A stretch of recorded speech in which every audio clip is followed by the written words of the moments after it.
Hello everybody and welcome to Ascent number 10, the start of the second half of our journey.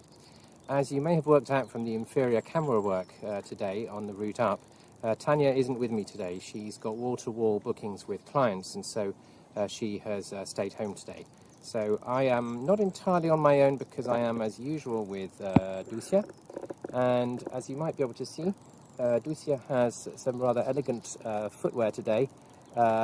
We were slightly worried that her paws might be getting a little bit sensitive after all of the ascents, and so I put some little boots on her today in order to protect her.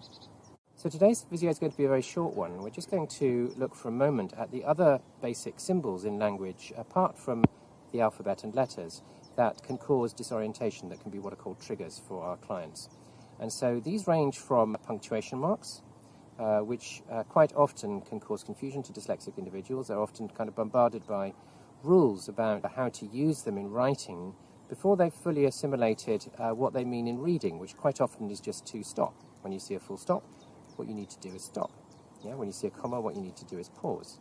And so we have a clay-based approach in the Davis methods where we kind of de-trigger, desensitize an individual to those punctuation marks when reading, so that then later they can assimilate them as needed in writing. Then there's also numerals and mathematical symbols, and we deal with those in what's called a Davis Maths Mastery Program.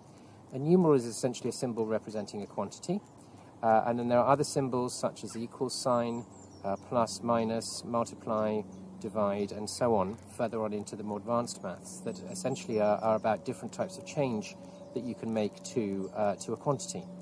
One of the problems that quite often has occurred in a person with a maths difficulty is that they've been moved on from real quantities to the symbols too early.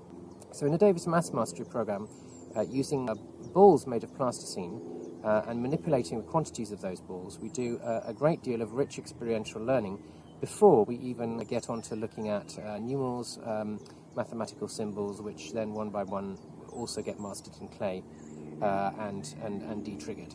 But first of all, we spend a lot of time just looking at mathematical processes, exploring what they actually mean, before we move on to the symbols. And we'll be talking later in the series in more depth about how a Davis Maths Mastery Program is constructed and how it works. So for now, onwards and upwards.